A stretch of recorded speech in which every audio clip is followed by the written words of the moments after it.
Hi guys, welcome to my channel Learn with me. Yesterday class లో మనం integration introduction చూసినాం.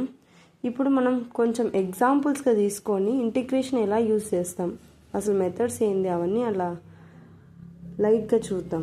First example తీసుకుంటున్నా నేను. Take an example. d by dx of sin x.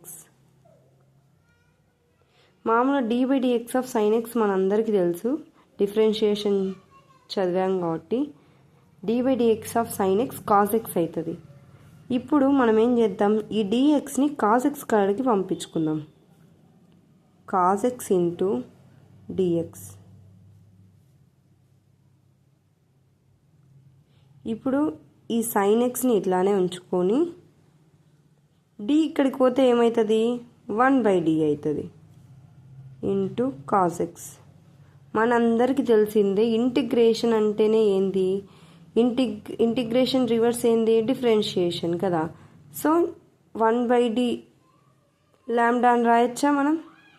So lambda of cos x into dx sin x. అంటే ఇప్పుడు అర్థం ఏమవ్వాలి మనకు, sin x into cos x into dx అని అర్థం కావాలి. ఇది ఒక ఎగ్జాంపుల్. నెక్స్ట్ ఎగ్జాంపుల్ తీసుకుందాం. d by dx of cos x.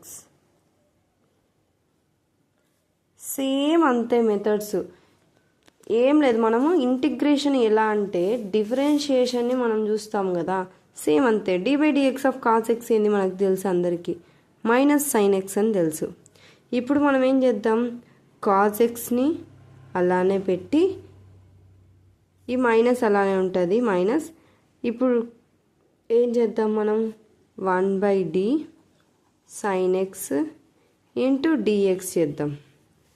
అప్పుడు ఏమవుతుంది, ఈ మైనస్ని ఇటువైపు పంపించుకుందాం, మైనస్ cos x 1/dని ఏం రాయొచ్చు, sin x ఇంటూ dx. అంతే కదా. ఇప్పుడు ఒకటి దానికి దీనికి తేడా ఏంటంటే minus cos x plus c is equal to sin x into dx. అందరికి డౌట్ రావచ్చు, ఎందుకు ప్లస్ సి పెడుతున్నాము అనేది. ప్లస్ సి అనేది ఖచ్చితంగా రాయాలి, ఎందుకంటే ఎంతో కొంత కాన్స్టెంట్ అనేది ఉంటుంది కాబట్టి. ఇలా ప్రతిదీ చేసుకోవచ్చు. ఇంకొక ఎగ్జాంపుల్ తీసుకుందాం. d by dx of x అందరికి తెలిసిందే, d by dx of x is 1. So x is equal to 1/d into dx.